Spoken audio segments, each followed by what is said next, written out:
Merci, Monsieur le Président. Mesdames et Messieurs les représentants de l'Association française du gaz, de l'Union française de l'électricité et du Syndicat des énergies renouvelables, je vous remercie d'être là. Merci pour votre propos liminaire.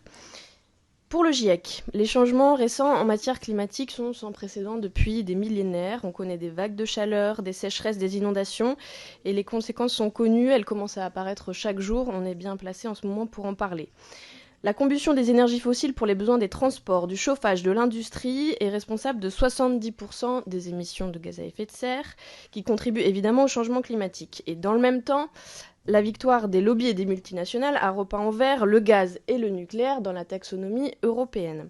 Résultat, il y aura des milliards d'euros qui vont être détournés des énergies renouvelables et qui vont être déversés en soutien aux fossiles et au nucléaire. Dans le même temps, toujours, puisque nous sommes en Macronie, il y a des mesures climaticides qui se cachent dans le pseudo-projet de loi pour le pouvoir d'achat que nous examinons en ce moment à l'Assemblée nationale. Voilà ce qu'on trouve dans ce projet de loi. D'abord, des dérogations au droit de l'environnement pour accélérer la construction d'un terminal d'importation de gaz naturel liquéfié. C'est un projet dangereux parce qu'il s'agit d'importer massivement du gaz de schiste états-unien et qui a des conséquences que l'on connaît, notamment la pollution des eaux et des émissions massives de méthane. Sur les dangers du gaz de schiste, j'ai cherché Madame Confort, vous qui représentez l'Association française du gaz, donc j'ai cherché des alertes sur votre site internet. Au contraire, on y trouve caché au fond d'un rapport la nécessité, je cite, de s'adapter aux nouveaux gaz, parmi lesquels est cité le gaz de schiste. Il s'agit là d'un aveuglement qui est volontaire et qui est relativement irresponsable.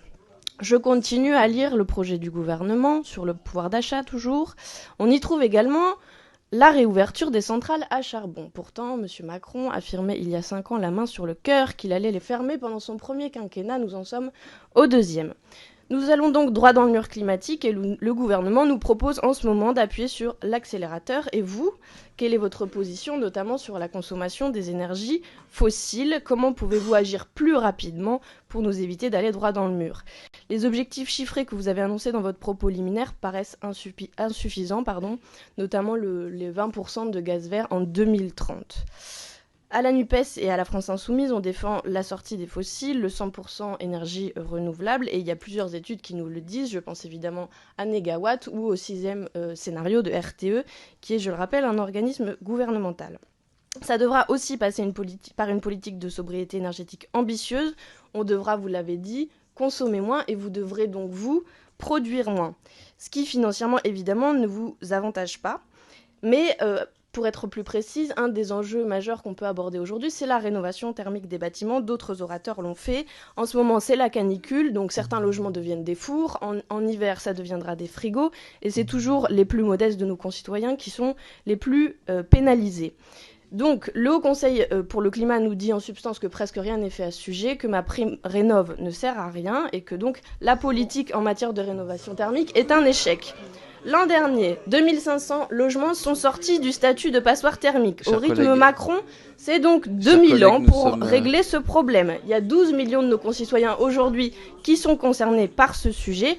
Quelle est votre position, vous, sur la rénovation thermique? On ne peut pas seulement renvoyer à des gestes individuels qui sont inaccessibles pour nos concitoyens les plus modestes. Merci.